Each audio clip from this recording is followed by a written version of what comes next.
It's episode 5 of the Amiga Show. Coming up, we take a look back to March 1986 as we browse the magazine rack. I take a journey through our solar system and pop some bubbles and collect some fruit. Better late than never, it's the Amiga Show.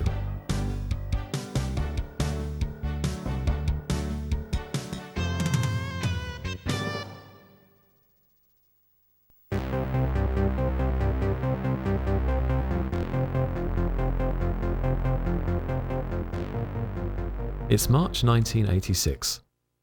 Amiga World is feeling the burn and does what it seems to do best at the moment, dipping a speculative toe into a given area. Interactive video is its victim this month. You'd better send for the doctor. There is something seriously wrong with this issue. This completely random piece of artwork setting the tone for a series of articles. This one about some software which controls a Laserdisc player. The Amiga would go on to see a few Laserdisc releases. And here we have an article about interactive video authoring. Yes, it's way ahead of its time. So far ahead, in fact, these articles feature no screenshots of what is effectively a visual subject, and goes on to talk hypothetically about software we can't actually see. But it's early days. The Amiga hardware manuals are only just getting released. More successful is an interview with A Squared, the creators of Live! The Amiga's first real-time video digitizer. These offerings may seem crude, but it marks the start of Amiga desktop video. And they look pretty nice too. Amazing Computing, on the other hand, was super excited, again focusing on what actually was available. There's an article about the first crop of games and software from EA. Hopefully they're better at one-on-one than I was. Archon, 7 Cities of Gold, Financial Cookbook and Deluxe Paint all get a mention. Live! Also gets a look here. While still in beta, they enthusiastically put it through its paces. The magazine's reproduction not truly reflecting the real breakthrough here. The rumours section is excited about the possibility of using Live! With the Genlock, seeing the potential of saving images with the fledgling IFF format. There's an anecdote of the Genlocked Boing Ball demo driving people crazy. People jumping up and down, pretending to get squashed. I guess you had to be there. Cherry Lane Software has apparently finished their music software. Now, what happened to these programs is a complete mystery to me, and just seemed to fall off the planet. If anyone has any ideas about what happened to them, I would love to know. We also get the first mention of DevPack, the Amiga's go-to developer tool, as well as Commodore distancing itself from A-Basic. I wish someone had told me that earlier. But software was on its way, and enthusiastically mistyped Windwalker being the highlight. Most of these titles were either out or about to be released. Commodore Horizon in the UK presents a fist on the front cover. What would be the knockout blow? As an aside, being an 8-bit UK magazine, it was customary to feature this particular advert. Who were these people? Of interest to us, though, is an Amiga pullout section featuring much of what we've already covered, preparing for the UK launch in July. But there's an interesting first inside. Tucked away is this advert for a game called Braticus, and a certain owl that would become synonymous with the Amiga. Now, we'll cover that game in a later episode, but without giving away too much, this supplement features the first review of the game. Yes, an 8-bit mag in the UK, where the machine has not yet been released, features the first Amiga review of Braticus. It does not look promising. Now mark the date. You heard it here first. The review complains about the game being a hasty Atari ST port. Already. The machine's not been out yet, and those are some of the first words. Absolutely brilliant. So it's time to put the magazines back, grab a couple of blackjacks, and run out the shop. now it's time to look at some classic Amiga artwork, and excitingly, the show's first viewer submissions, as we stroll through the gallery.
They really were two exceptional pieces by Dan, and you can see more of his work at deluxepainting.tumblr.com. If you have produced any artwork on the Amiga, why not submit it to the gallery? mail@theamigashow.com. Unfortunately, we cannot send back the originals.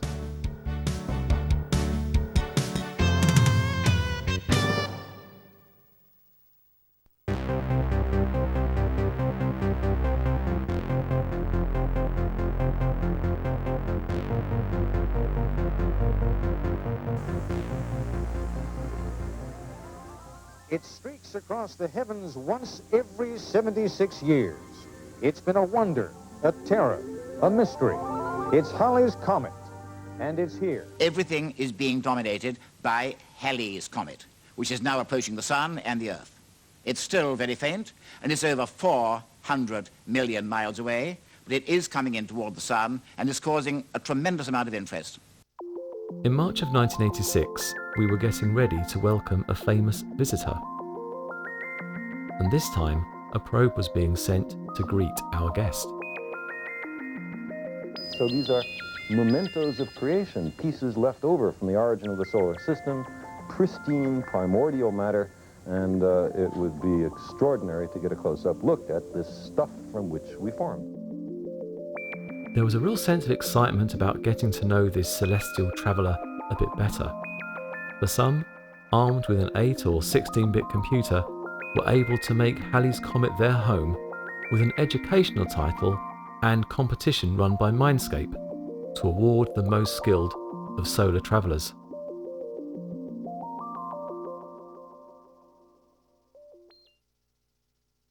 Upon opening the mission dossier, we are presented with an audio cassette and what would have been a sealed top-secret document.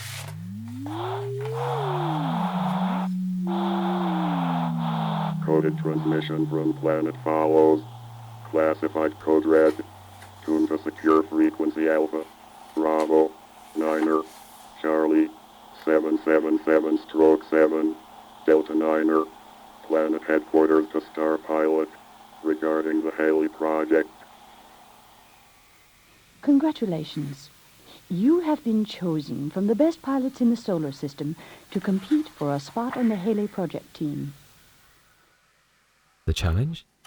To embark on 10 increasingly difficult missions around our solar system and to take part in the secret final mission. Successful pilots would not only be rewarded with a certificate, but times would be compiled to find the fastest player of them all. So, armed with only a star chart, operational instructions, and a recommended reading list, players were tasked with finding their path between planets and moons. And so I stepped forward, armed with an Amiga and a copy of the internet tucked under my arm. I venture into our orbital plane. Now, on first loading the game, I was not expecting this. Are you there, Station Amiga? Whoa. To be honest, they could have easily made the competition about making out the exact words in the song. Yet, quite an impressive early example of a very familiar Amiga-style intro. Are you there, Station Amiga? Whoa.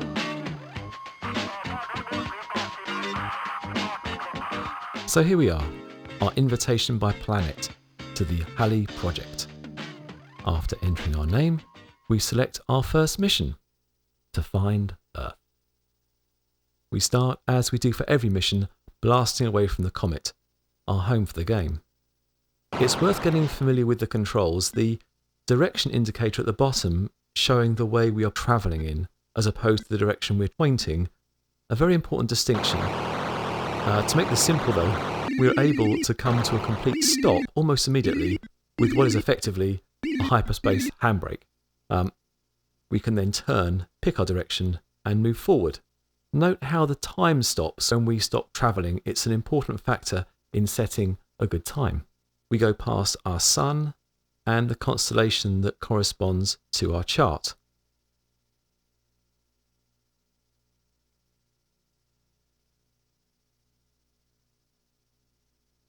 Going to our radar, we see a flashing dot, which is always Halley's Comet. The yellow sun and the inner planets. The constellations are marked around the edge, and this is basically our means of navigation. Each time we start a mission, the planets will be in a slightly different place, like on this subsequent attempt. Now, Earth, being third rock from the sun, we just need to head towards Virgo for about 500 million kilometres or so. Looking at our star chart, we find Virgo and attempt to match with our viewpoint. So just to the right of the sun should do it. Notice that ticking sound, that is our time ticking away as I hadn't come to a complete stop. Now we thrust forward until we reach one of the more annoying sounds ever created in video games and hit hyperspace. Warning, contains flashing imagery.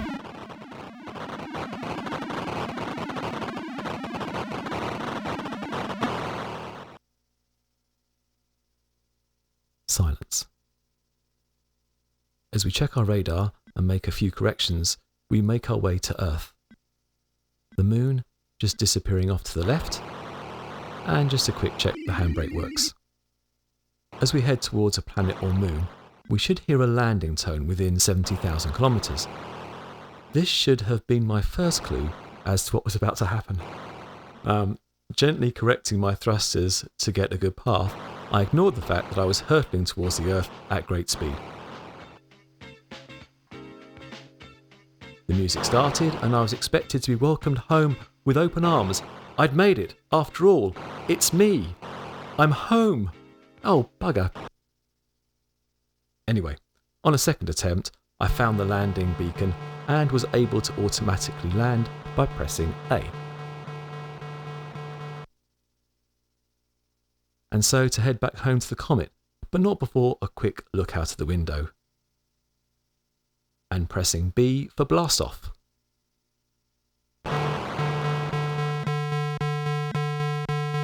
Finding our flashing dot and heading for it, this time located in Pisces, which is about here.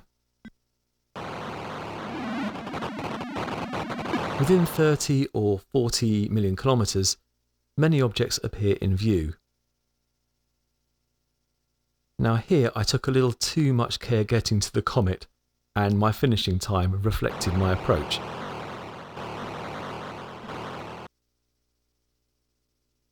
Later I realised I could just plough into it, and also managed a much improved time generally.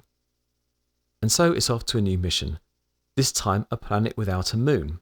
As you can see, the clues start to require a bit of research, but I took a safe bet on Mercury, a mere 367 million kilometres away, towards Virgo.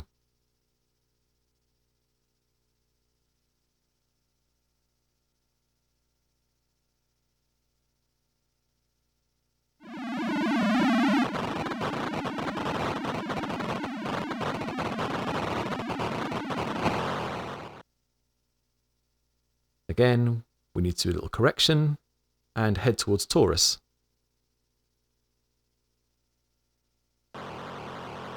Now those with a keen eye can just catch Mercury just here. And here it is, only this time a much more successful landing.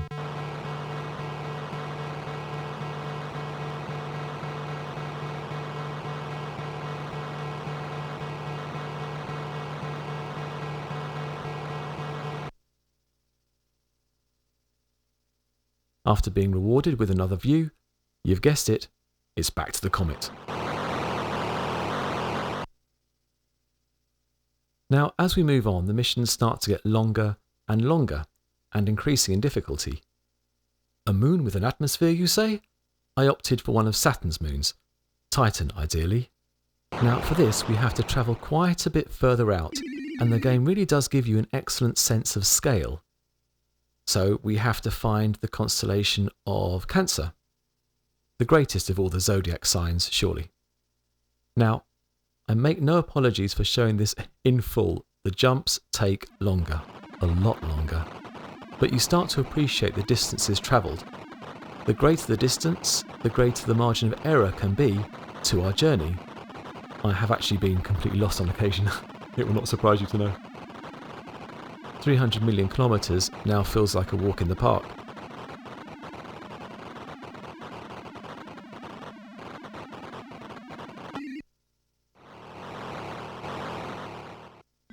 It's a shame Saturn is not rendered with its rings. Still, the game manages to create a real sense of discovery and splendour if you give it time to do so. Now here, after slamming on the brakes, is Titan. We need to circle round the moon to find the landing point.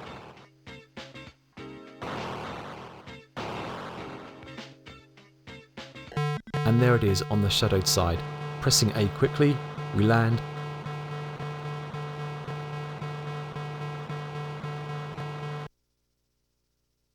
And presented with another view. In search of any inner planet?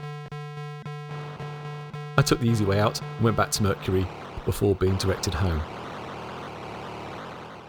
It's worth remembering that these times only reflect the actual time travelling. In some cases, the missions can take half an hour, maybe as much as a couple of hours.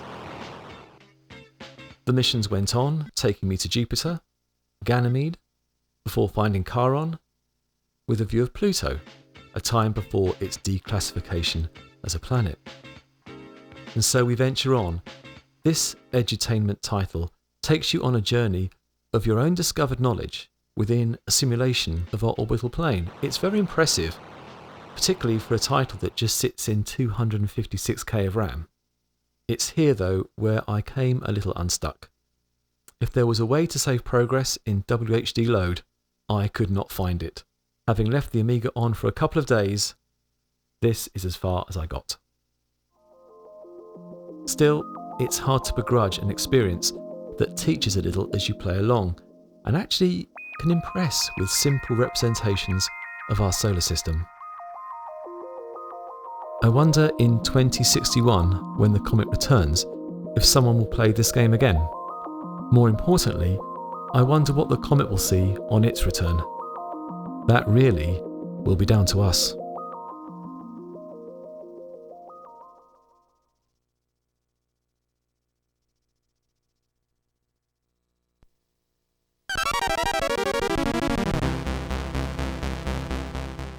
Bobble is one of the all-time classic Taito arcade games, and the Amiga was home to one of the better 16-bit home conversions, produced by Software Creations, who had a bit of a hit and miss reputation on the Amiga, produced the goods with this single-screen co-op Bubble Fest.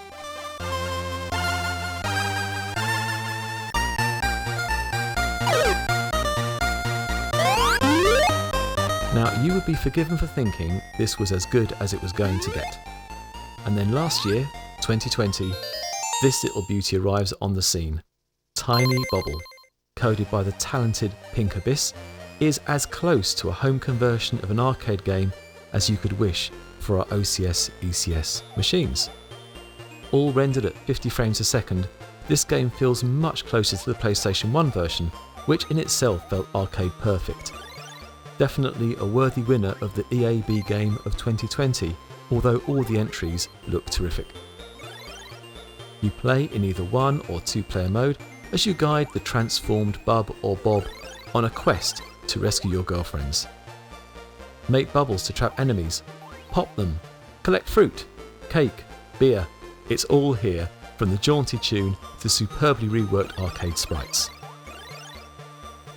All the bonuses are here, umbrella level skips and extend bonuses. Now my skills are not up to completing this punishing game, certainly not on single player, but all the multiple endings are here too. Full of lovely surprises, this game just delights. It's only when you play this version do you realise what you've been missing. Everything just feels more generous, controls are tight, and collision detection feels just right. Even the sound has been upgraded with plenty of arcade oomph and now feels free of its Commodore 64 impersonation. This is not an upgrade, but a from-scratch rewrite of a classic brought to the Amiga. I'm going to be bold and say it stands as one of the best games ever released for this system. There. Said it.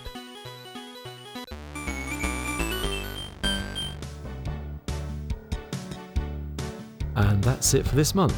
Apologies for it being shorter than usual. Work commitments taking their toll this month, I'm afraid. But if you want to help the show out, you can do. You can check out the show's Patreon page or Redbubble store. You can also get in contact via mail at theamigashow.com, or you can follow progress on our Twitter, Instagram and Facebook pages. Thanks again for watching, and we'll see you soon. Bye bye.